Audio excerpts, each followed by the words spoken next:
Guys, andito tayo ngayon. Pure Gold Subic, pero Pure Gold duty free. Hindi gaano kita. So, syempre, nasa ibang lugar tayo ngayon. Check natin yung mga toys nila dito. Okay, una kong nakita dito, may mga Hot Wheels sila dito, Monster Truck, $5. So, dollars yung mga price nila.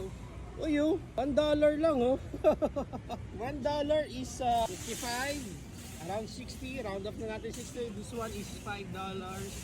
So, this is mga around 250 to 300 pesos.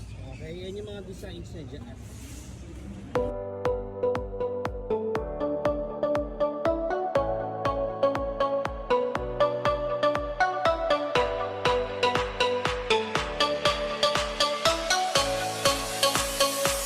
Wala pa rin tayo nabiling toys. Wala.